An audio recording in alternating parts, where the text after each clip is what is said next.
你们仔细琢磨一个怪现象，为什么咱们身边有太多的人30来岁40出头的时候，那叫一个风生水起，事业顺心，走路都带风，身体也壮得像头牛，可是一过了45、6岁，就好像突然撞上了一堵看不见的墙，今天这儿疼，明天那儿酸，去医院一查，各种指标全亮红灯。更折磨人的是，家里的事情、事业上的麻烦接二连三的爆发，整个人仿佛一夜之间就被抽干了精气神，迅速老去。你是不是也常常在心里纳闷，是不是自己流年不利，或者家里风水出了问题？我今天开门见山地告诉你们，这是天地自然运转的铁律。佛法里讲世间万物都有4个阶段，叫成住坏空。人这一辈子也是一样，前半生是成和住，你在长身体、长本事、攒家底、气血，也是往上走的。可是一到了45岁到55岁这10年，这台肉身机器和你的因果业力就开始进入坏的临界点。很多老朋友觉得自己半辈子吃苦受累，到了40、50岁，钱也攒了一些，总算可以躺在过去的功劳簿上睡大觉，想想轻浮了吧？你想想看，哪有这么便宜的事？这10年根本不是什么平稳的过渡期，而是一个人一辈子最凶险、最关键、最难熬的渡劫期。老天爷在这个时候给你安排了3道极其凶猛的大关，这3道关键刀刀见血，每一道都关乎你的气血命脉，关乎你下半辈子整个家庭的兴衰荣辱。你若是糊里糊涂没熬过去，这10年就能把你前半生积累的所有财富、健康和福报连本带利地给掏个干干净净。可如果你今天能把我的话听懂，学会顺应天道去渡这个劫，熬过这3关，你的晚年必定是大富大贵、福寿绵长。这绝不是我老太太在吓唬人，这是几千年来无数前人验证过的真机。那么这决定我们后半生生死的头一道大关究竟藏在什么地方？咱们往下听。你想想看，咱们这一代人什么苦没吃过，什么穷没挨过，真要是缺衣少食，咬咬牙也就挺过去了。真正在这个岁数能把一个人从里到外瞬间击垮，把心血熬干的，往往是一个情字。这可不是说男女之间的什么感情，而是咱们做父母的对儿女那种深入骨髓却又作茧自缚的执念。这也正是45岁到55岁这个渡劫期里最折磨人、最损耗福报的一道家庭情志观。我给大家讲个真事儿，我认识一个老伙计，咱们就叫他老李。老李今年53岁，大半辈子都在做建材生意，风里来雨里去。他这一辈子自己舍不得吃，舍不得穿，把所有的心血都扑在了独生儿子身上。儿子大学毕业，老李拿出毕生积蓄，在城里给孩子全款买了套大房子，风风光光地办了婚礼。在老李心里，任务完成了，接下来就该是父慈子孝、安享晚年的日子了吧？可现实是什么样呢？儿子成家以后，跟老李的联系越来越少，平时打电话，儿子总是很不耐烦。老李心里不是滋味，总觉得儿子没吃好。有一次没打招呼，老李自己开着车，后备箱装满了一整头乡下亲戚杀的土猪肉，还有自家种的有机蔬菜，兴冲冲地给儿子送过去。结果呢，儿子打开门，不仅没有半点惊喜，反而眉头皱得紧紧的，很不耐烦地说：爸，你怎么来之前也不打个电话？我们正准备出门去丈母娘家呢。再说这肉滴滴答答的全是血水，冰箱里哪塞得下啊？老李当时就僵在门口，看着儿子那张冷漠嫌弃的脸，他的心一下子就凉透了。那天老李怎么把肉拉回去的，他自己都记不清了。从那以后，老李心里就结下来一个大疙瘩，他整宿的睡不着，觉得全天下都欠了他的怨气、委屈、愤怒，全憋在肚子里。没出半年，老李原本硬朗的身体就垮了，胸口整天像压着一块大石头。去医院一查，严重的心肌缺血，肝脏也出了大问题。医生说这是长期的气滞血瘀，是生生被一口闷气给憋出来的。你仔细琢磨琢磨老李的遭遇，你是不是也有过类似的委屈？我跟你讲，如果你只停留在世俗的道德层面，天天骂孩子不孝顺，那你这辈子都走不出这个痛苦的泥潭。你的晚年注定要在眼泪和病痛里打转。佛法讲得很清楚，这个世界上哪怕是至亲骨肉，也没有无缘无故的相聚。父母和子女之间说到底就是4种缘分：报恩报怨，讨债还债。咱们绝大多数父母前半生拼死拼活地为孩子付出，其实就是在还债。你觉得你在爱他，其实是在了结你们前世今生欠下的这笔因果账。可问题出在哪儿呢？就出在当一个人到了45岁到55岁这个阶段，你的孩子往往也20来岁了，大学毕业了，或者成家立业了。在天地宇宙的运转规律里，这意味着什么？意味着你们之间的这笔抚育之债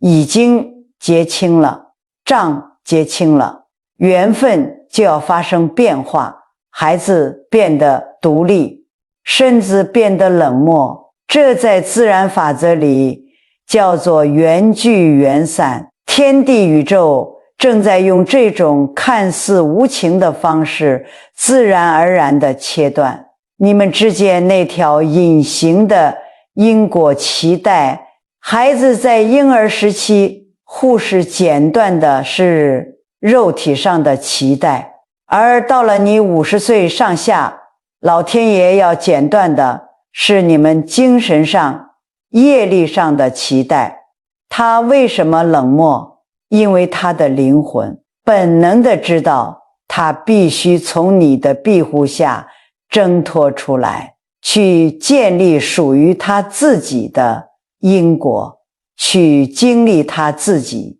命里该吃的苦。你的过度关心对他来说就是一种沉重的越界的能量压迫。老祖宗早就留下一句至理名言：儿孙自有儿孙福，莫为儿孙做马牛。这句话可不是让你听听就算了的顺口溜，它是极其高深保命的修行法则。诸位要晓得，每个来到这个世上的孩子都带着他自己的福报和业力，他该走什么路，该吃什么苦，该撞什么南墙，那都是他自己必须去历练的。你替他把路全铺平了，你不仅剥夺了他成长的机会，你更是在折损他的福报，同时也在疯狂消耗你自己的命数。所以在这45岁到55岁的渡劫期里，我奉劝各位老朋友，要想保住你的命，保住你的家运，第一件必须要学会的事，就是变得无情一点。这里的无情，不是让你跟孩子断绝关系，而是让你学会在心里真正的放手，把那双一直伸向儿女的手果断地收回来。人家小两口吵架，你别去掺和，人家想吃什么，想买什么，怎么带孙子，只要人家没来求你，你就把嘴巴闭得紧紧的，装聋作哑。你要明白，人到了50岁上下，是一个老小相夹的三明治时期，你抬头上有70、80岁的老父母需要尽孝，低头你自己的身体机能正在一天天衰退，你身体里那点极其宝贵的能量和气血，必须像守着传家宝一样死死地守护好，用在你自己身上，用在你的老伴身上，用在孝敬还健在的老父母身上。你如果还把这些珍贵的能量像个漏勺一样全漏在已经成年的儿女身上，天天操心那些根本不该你操心的事，你这台机器随时就会彻底停摆，把心收回来，把执念斩断。当你不去强求回报，不去干涉他们的因果时，你会发现你心里的那块大石头突然就落地了，你的世界清净了，而往往就在这个时候，反而能和儿女保持一种最舒服、最体面的距离，家庭的磁场反而会变得柔和起来。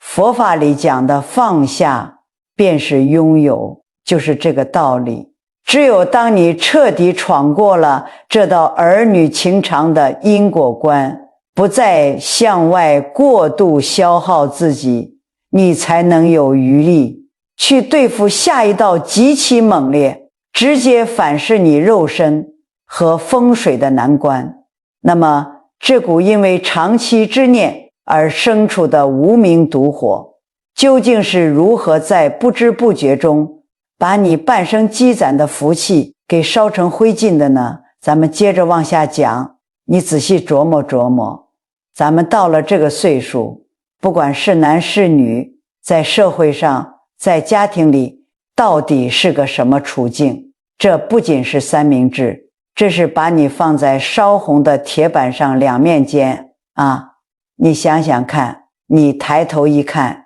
家里的老父亲、老母亲都已经7老80了，身体就像风里的一根蜡烛，今天摔一跤，明天血压高，随时可能需要你出大钱，出大力去床前尽孝伺候。你再低头看看自己，身体明显没以前抗造了，在单位里或者在自己的小生意上，上面有大环境压着，下面有一群懂电脑、体力好、能熬夜的年轻人拼命往前顶，你干的稍有闪失，就可能被人家一脚踢开，连个饭碗都保不住。这种四面楚歌的压力，就像一块几百斤重的大石头，天天死死地压在你的心口上，连喘口气都觉得费劲。如果在座的各位老朋友正处在这个阶段，晚上常常愁得睡不着觉，我这个老太太理解你们的苦楚了。可是理解归理解，我今天必须要给你们敲响一记重重的警钟。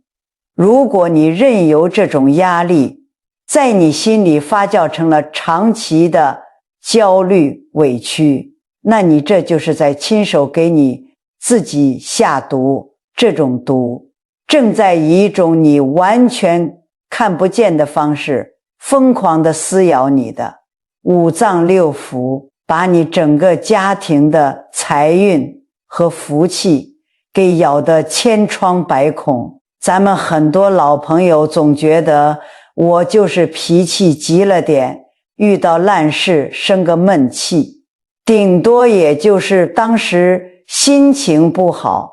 睡一觉醒来不就没事了吗？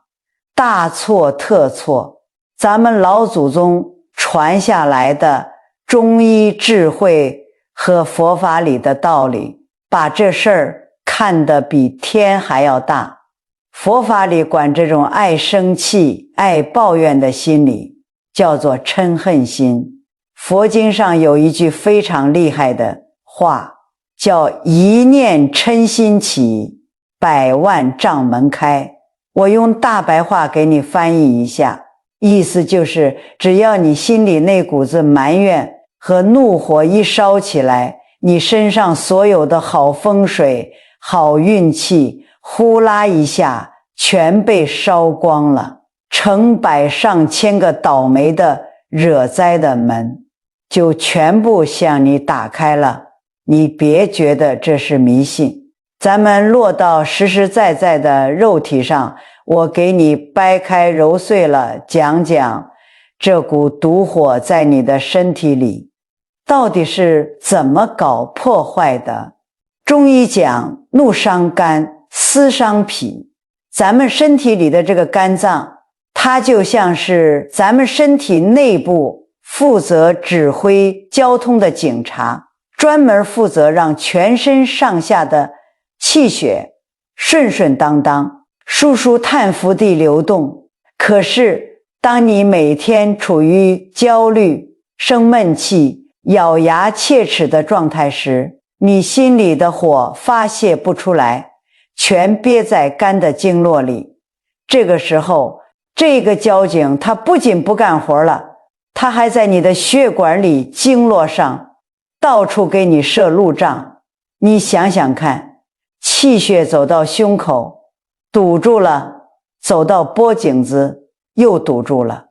时间一长，这些过不去的废气和死血就慢慢凝结成了一个个的硬块。老朋友们，这些硬块是什么东西啊？这就是你去医院体检的时候单子上写着的甲状腺结节、乳腺增生、子宫肌瘤，甚至发展到最后就是那种要人命的恶性肿瘤。除了毁身体，这股无名火还会直接破掉你的面相，把你们家的好风水给彻底砸了。咱们老祖宗留下一句看人的至理名言，叫相由心生。这4个字可不是随便说说的。你现在去照照镜子，或者你出门去菜市场、去公园里，仔细观察一下身边那些50岁上下整天满腹牢骚、戾气极重的人，你看他们的面相，那2道眉毛是不是经常不自觉的紧紧锁在一起，就像是有什么解不开的疙瘩。时间一长，在这2眉之间的印堂部位就会被硬生生的挤压出1条或者2条深深的竖纹。这在咱们传统的相学里面有一个非常吓人、非常不吉利的名字，叫做悬针破印。诸位要晓得，印堂是一个人精气神和当期运势的大门，它本该是光洁平满、透着亮光的，现在可好，被一根像大铁钉一样的深深皱纹给从中间劈开了。这就好比你家的大门被一把斧头给劈烂了，不仅代表着你此刻的运气差到了极点，身体面临着极大的心脑血管隐患，更反映出你这个人骨子里那种极度危险的偏激、焦虑和看不开。这道宣征文不是你爹妈遗传给你的，这是你自己每天的忧愁思虑和无名之火，一刀一刀自己给自己刻上去的。一个满头大汗，天天眉头紧锁的人，他身上散发出来的那个气场，就像是一只长满硬刺的刺猬，充满着防备和敌意。这种糟糕的磁场会让身边所有的人本能地感到压抑，想要赶紧逃离。咱们常说和气生财，财神爷和那些能帮到你的贵人，最喜欢的是那种慈悲祥和、圆润，看着就喜庆的能量场。你整天像个火药桶一样，一点就炸，或者像个祥林嫂一样，逢人便倒苦水。你把家里的气场搞得乌烟瘴气，财神爷到了你家门口都被你这股子戾气给吓跑了。原本命里该来帮你的贵人也对你敬而远之，你就算前半生攒下了金山银山，你也没有那个福德去享受它，甚至很可能就因为你这暴躁的脾气，在外面跟人发生一次口角，或者做错一个冲动的决定，就能让你们家瞬间倾家荡产。所以老朋友们，在这个危机四伏的10年渡劫期里，你必须要学会一种保命的本事，那就是把心胸彻底打开，对那些你管不了也改变不了的烂事，表现出一种适度的没心没肺。听老太太一句劝，这个世界上除了生死，其余的全是擦伤。如果你到了50岁这个知天命的年纪，还在为了一点职场上的蝇头小利跟人争得面红耳赤，还在为了别人占了你一点小便宜而耿耿于怀，那我告诉你，你这道情之关就算彻彻底底的栽进去了。你要知道，当你原谅别人，放下怨恨的时候，你不是在对别人宽容，你是在放过你自己，是在救你自己这副肉身。当你艰难的跋涉，好不容易把心态放平，把心里的毒火给扑灭了，你以为这就万事大吉了吗？还没有。因为在这个45到55岁的节骨眼上，你的肉身本身就已经走到了一个极度衰退的悬崖边上。这就引出了咱们老祖宗在几千年前就警告世人的最直接也最容易让人猝死的第3道关卡，身体机器的大修关。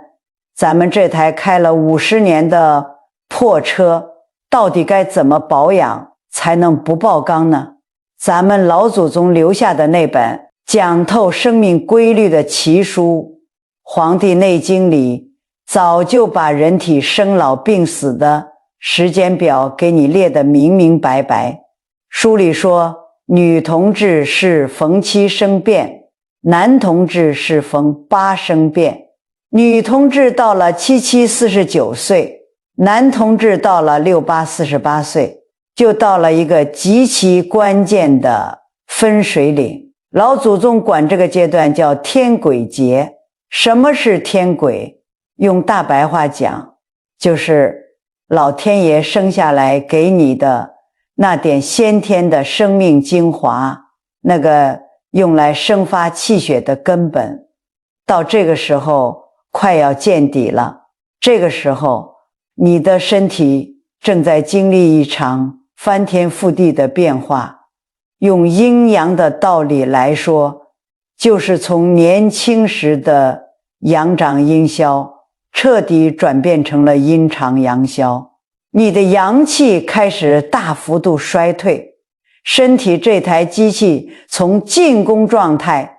强制转入了防守状态。可是很多人不服老啊，他觉得我还行，我还能折腾。前些年有个做企业的高管，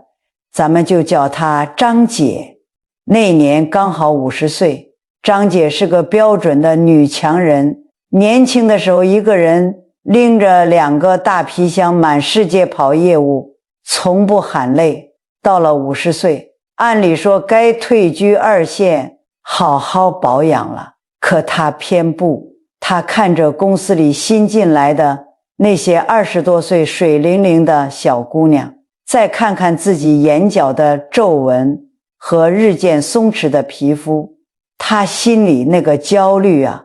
简直就像火烧一样。张姐为了留住青春，为了在饭局上依然能跟那些男老板们拼酒谈生意，她开始了疯狂的逆龄折腾。她听说吃某某补品能大补阳气，能让脸色红润，她就成箱成箱的买回来当饭吃。她觉得年轻就是要出汗，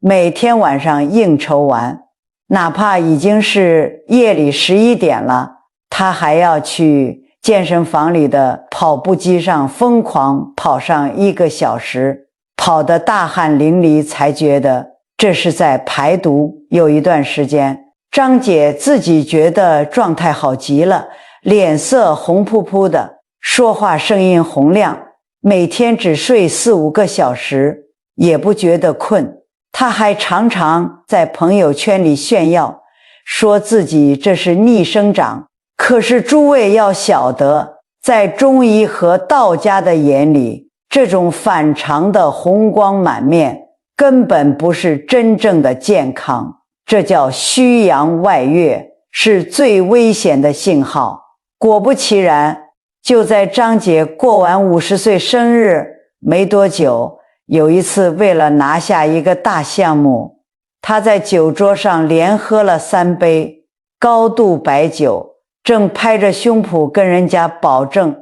产量的时候，突然觉得脑袋里像是有什么东西炸开了一样，眼前一黑，连哼都没哼一声，直接一头栽倒在了饭桌上，送到医院一抢救，严重的脑溢血。虽然命是保住了，但左半边身子彻底瘫痪了，连话都说不清楚。曾经那个叱咤风云，踩着高跟鞋走路带风的张姐，下半辈子只能被困在轮椅上，吃喝拉撒都要靠人伺候。老朋友们，你仔细琢磨琢磨张姐这个悲剧，她到底做错了什么？咱们用老祖宗的理查给她剖析一下。她错就错在这个天癸之节的渡劫期，不仅没有顺应天道去做减法，反而用极其猛烈的方式去压榨自己最后一点。生命精华，中医讲汗为心之液，你到了50岁，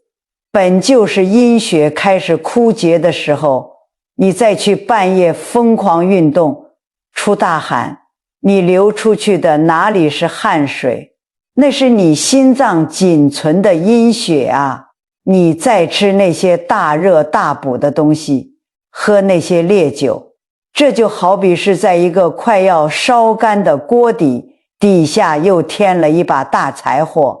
你体内的肾水已经被你自己熬干了，压不住上面的心火和肝火，这一股火直冲脑门，血管怎么可能承受得住？这在咱们中医里就叫水火不济，必有大灾。所以我这个老太太今天苦口婆心地劝你们，到了45岁到55岁这10年，你必须养成一个怪癖，对吃进肚子里的东西，对自己的作息，要斤斤计较，你必须要学会做减法的智慧。首先就是这管好嘴，你得把饮食从年轻时的大鱼大肉、肥甘厚味彻底转变成清淡温平。每天早上起来喝一碗热气腾腾、熬得出了一层厚厚米油的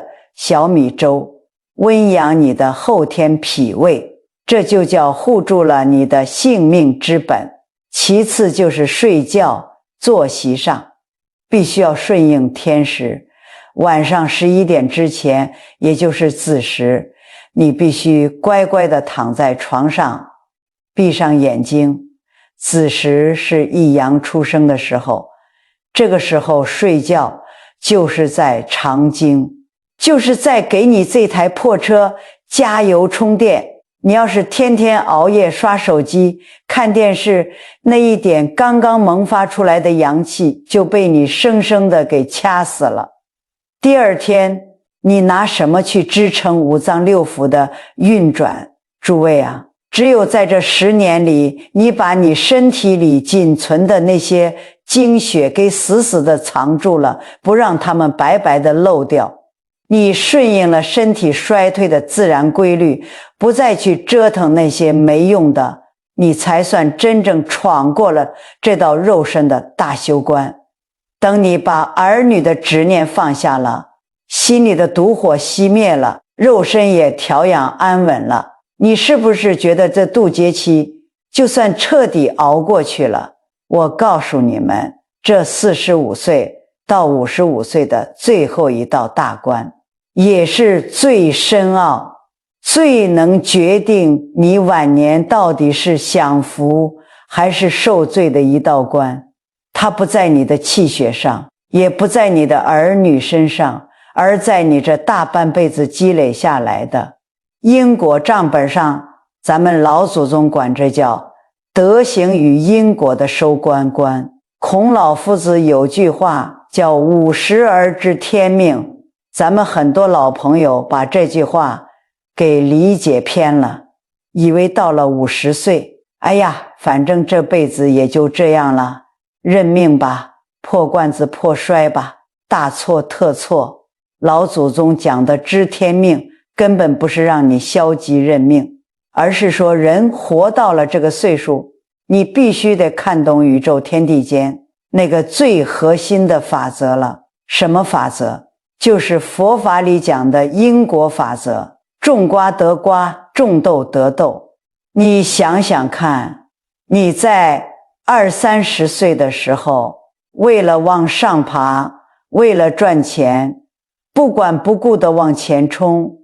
那时候你可能占过别人的便宜，可能为了自己的私利在背后捅过同事的刀子。年轻的时候你气血旺盛，你的福报还没消耗完，这些恶果暂时还显现不出来。可是一旦你走进了45岁到55岁这个气血交汇、阴阳转换的分水岭，老天爷就要开始给你结账了。你前半生做出的每一个选择，对待他人的每一种态度，甚至你心里暗自升起的每一个善念或者恶念，都会在这个时期集中爆发，化作你真实的境遇。早年间我在台湾的时候，认识一个做南北货批发生意的老板，咱们就叫他陈老板。这个陈老板当年在商场上那是出了名的狠角色。他信奉什么呢？信奉大鱼吃小鱼，小鱼吃虾米。为了拿到紧俏的货源，他能坑蒙拐骗，为了压低成本，他死命地克扣手下工人的工钱，哪怕是跟着他出生入死打拼多年的合伙人，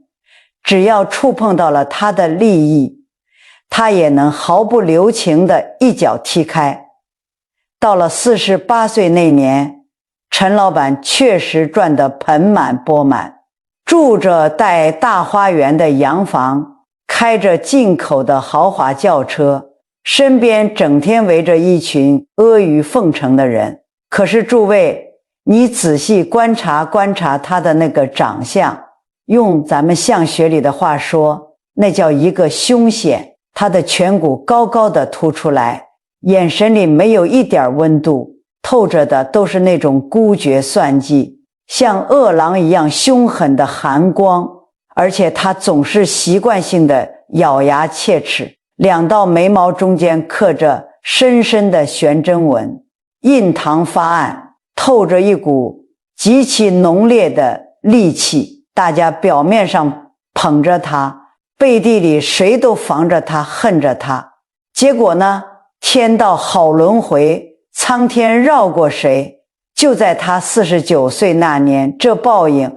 像雪崩一样全砸下来了。先是市场行情突然大变，紧接着被他坑过的几个合伙人联手在背后给他下了个套。一夜之间，他的资金链彻底断裂，不仅公司破产了，还背上了几千万的巨额债务。树倒猢狲散，要债的每天堵在他家门口。他老婆受不了这种惊吓，和他的暴躁脾气，直接带着孩子登报跟他脱离了关系。在极度的愤怒和绝望下，陈老板一天夜里突发了严重的胃大出血，被工人发现送到医院，命悬一线。后来他躺在病床上，形容枯槁，拉着我的手，哭的是一把鼻涕一把泪，问我：叶老师啊，我这么拼命的赚钱，老天爷为什么对我这么不公平？为什么要把我往死里逼呀？我当时非常严厉地看着他，我说：这哪里是老天爷在逼你，这是你自己的业力在向你讨债。你以为你赚来的是钱吗？你赚来的是别人对你的怨气、恨气和血泪。你把别人的路都给堵死了，你的福报早就被你透支得干干净净了。现在到了这个岁数，气血一衰，你的恶果熟了，自然就要来反噬你。老朋友们，你以为因果是天上哪个神仙拿着小黑本在记你的账吗？不是的，因果是极其严密的物理能量。你整天算计别人，你心里的那个火就是毒火，那个气就是浊气。这种浊气天天在你的经络里堵着，不仅把你的身体搞垮了，更会把你的面相给雕刻成一副破败之相。好在这个陈老板在鬼门关前走了一遭，终于是彻底顿悟了。他出院以后，把最后那套用来养老的房子给卖了，东拼西凑把欠底下工人的血汗钱全给还上了，自己搬进了一个只有10几平米的出租屋。从那以后，他整个人就像脱胎换骨了一样，他不再去商场上跟人争斗，而是每天跑到当地的一家慈善养老院去干杂活，帮着洗菜扫地，给那些孤寡老人倒屎倒尿。别人嘲笑他说大老板怎么落魄成这样了，他也不生气，就是笑眯眯的给人家鞠个躬，就这么默默的修心忏悔行善。过了整整5年，到他54岁的时候，我又见到了他。老朋友们，你们敢相信吗？他那个面相发生了不可思议的改变，原本他脸上那些横肉突出的颧骨竟然慢慢长出了肉，变得圆润了。尤其是他的下巴，在咱们相学里叫地格，变得非常宽厚厚实，印堂也亮堂了。最关键的是他的眼神，那种凶狠的戾气全都不见了，取而代之的是一种经历过大风大浪后的慈悲，祥和与内敛。后来正是因为他在养老院里那种不求回报、踏踏实实做事的德行，被一位来做慈善的海外老华侨给看中了。老华侨觉得这个人品性沉稳，吃过大亏，大彻大悟了，就把自己在这边的一个分公司交给他，全权打理。陈老板东山再起，但他再也不像年轻时那样敛财了，赚来的钱大部分都拿去做了善事。到了晚年，他无病无灾，儿女也重新认了他，身边围满了敬重他的人，可以说是真正的福寿双全。你看这45岁到55岁的10年，老天爷是不是非常慈悲？哪怕你前半生犯了错，造了恶业，只要你在这个最后的窗口期懂得低下头来，懂得向内反省，懂得去化解那些陈年的积怨，你就能硬生生的把这笔坏账给平掉，把自己的命运给重新扭转过来。咱们很多老朋友总觉得相由心生只是一句空话，你仔细看看你现在的这张脸，你脸上的每一道皱纹，你嘴角的每一个弧度，那都是你自己这大半生为人处事的成绩单啊！如果你总爱抱怨，你的嘴角一定是往下耷拉的，这叫腹传口，专门漏财漏福。如果你总是宽容别人，常常微笑，你的脸颊就会饱满，这叫福相。过了50岁，你必须要把那股向外抓取金钱、名利的力量收回来，用来修养自己的德行。你多体谅邻居的一个无心之失，你就是在一笔一划的给自己修改下半生的风水。水至清则无鱼，人至察则无土。你越是包容，你身边的恶缘就越少，善缘就越多，你的能量场就越大。等你到了60岁，哪怕你手里没有千万家产，但你吃得下饭，睡得着觉，走到哪里都有人愿意帮一把，这难道不是人生最大的富贵吗？讲到这里，咱们已经把这3道大关，也就是儿女的情志观、内心的情绪毒火观，还有咱们肉身的大修观，从头到尾彻彻底底的给扒开了。大道理大家都听懂了，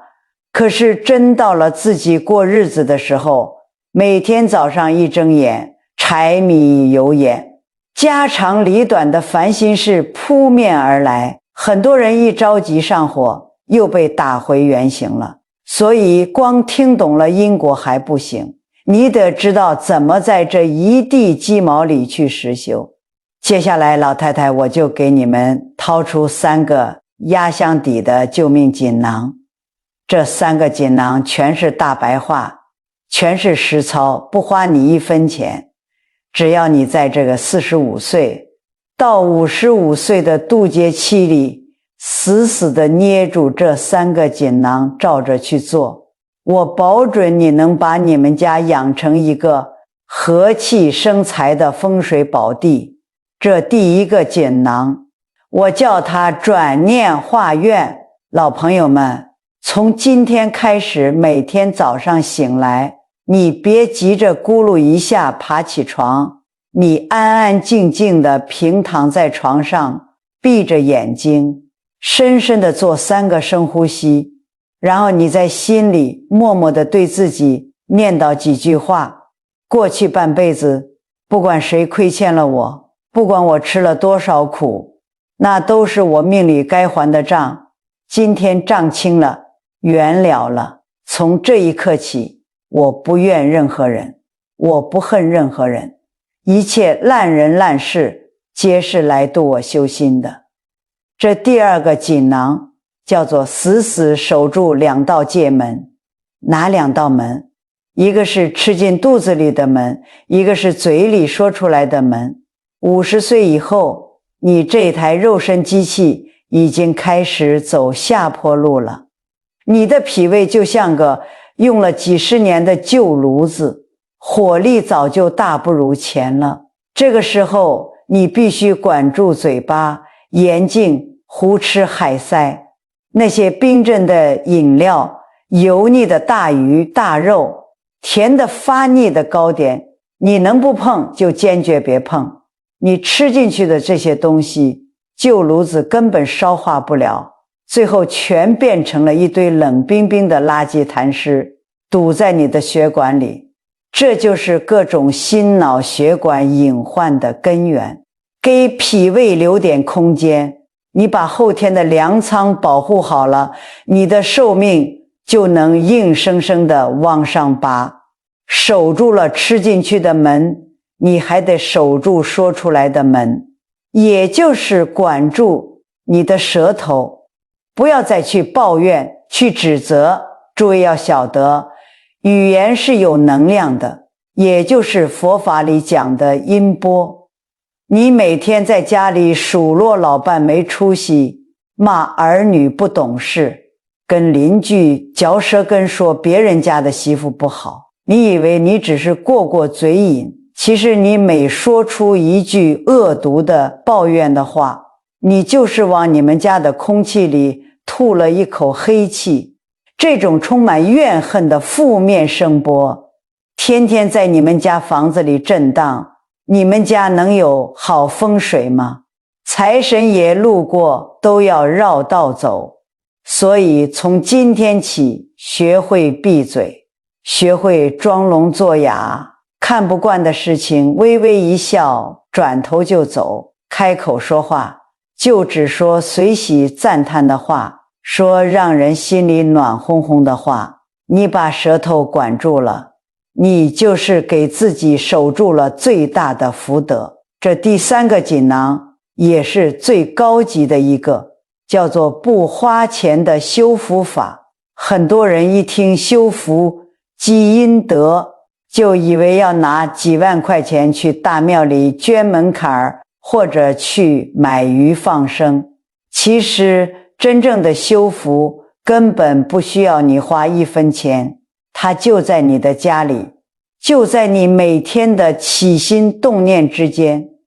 佛法里讲过7种布施，其中有一种叫言施，就是给你身边的人布施一个和蔼温暖的笑脸。你想想看，咱们很多老朋友在外面跟外人打交道的时候，那叫一个客客气气，笑脸相迎。可一回到家，门一关，面对跟自己过了一辈子的老伴，面对自己的儿女，那张脸拉得比驴还长，一点小事就大呼小叫。这不是典型的把最坏的脾气留给了最亲的人吗？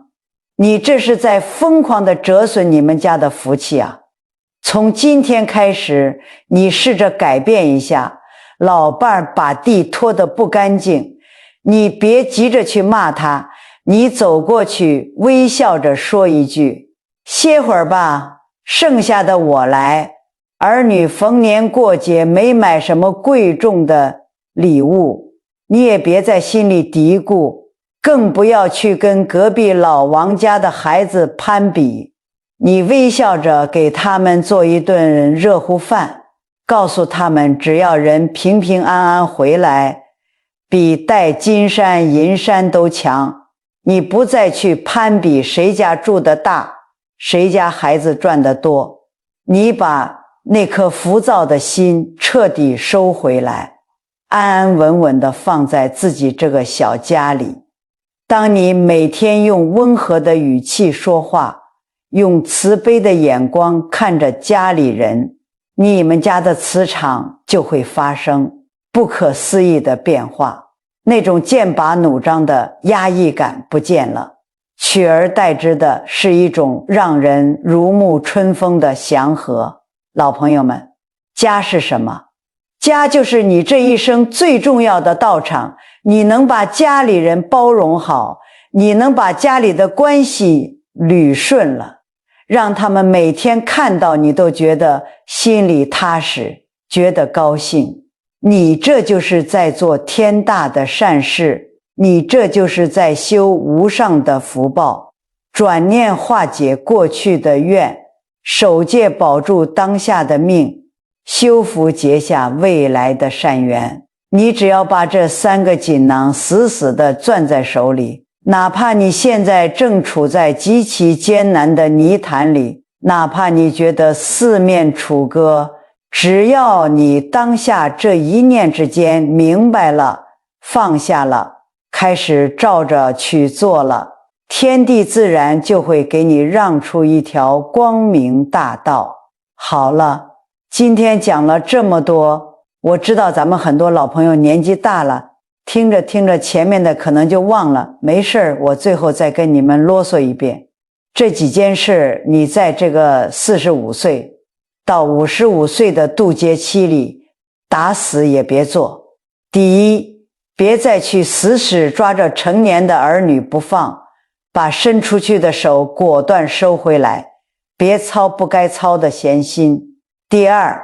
别在心里沤那股子无名毒火，别把气血生生憋成了身体里的结节和恶病。第三，别再仗着以前的底子胡吃海塞，熬夜折腾。你这台机器已经到了必须大修，必须藏经纳血的时候了。你要做的就是天天念叨我教你的那3招救命锦囊，转念化解心里的怨气，管住吃饭和说话的2道门，还有就是用笑脸和包容去对待家里人，把家里的气场给彻底养顺了。老朋友们，你仔细琢磨琢磨，什么是真正的大富大贵？真正的晚年大富大贵，是你历尽半生风雨沧桑之后，到了60岁依然有一副吃得下、睡得着、走得动的硬朗身板，是一个不受世俗和怨恨牵绊，自由自在的灵魂，是你走到哪里都有人真心实意地敬着你，愿意帮着你。咱们老祖宗讲的厚德载物，最大的风水其实就是你自己这颗柔软慈悲的心。你把念头改了，把行为改了，把你种下的因改了，你这后半辈子的命运定局自然就跟着翻盘了。今天我把这套安身立命的密码掏心掏肺的讲给你们听，也是希望大家能多结善缘。如果你觉得叶老师今天讲的这番话对你有那么一点点启发，有帮助，请你动动手指给叶老师点个赞，点个关注。更重要的是，请你把这堂课的内容转发给你的亲戚，发给身边那些正陷在烂人烂事里苦苦挣扎。你千万别觉得转发个视频就是凑热闹，你的一次分享可能刚好就点醒了一个正在迷途里痛苦打转的灵魂，帮他们家避开了一次致命的灾难。咱们佛法里管这叫法布施，这是最大的救人一命、护人一运。你这一句善意的提醒，就是你在给自己、给子孙后代积攒无量的功德和福报。最后，文字是有巨大力量的，念头是有真实能量的。请大家现在就在评论区里留下一句愿家宅平安，或者打上积德行善这4个字。咱们成千上万的老朋友把这份纯粹的善念汇聚在一起，那形成的正向磁场和能量威力是不可思议的。你今天敲下的每一句善言，最终都会化作最吉祥的风水，清清楚楚地回向到你自己和你的家人身上。感谢大家的耐心聆听，祝大家都能顺利通关，晚年大富大贵，福寿安康，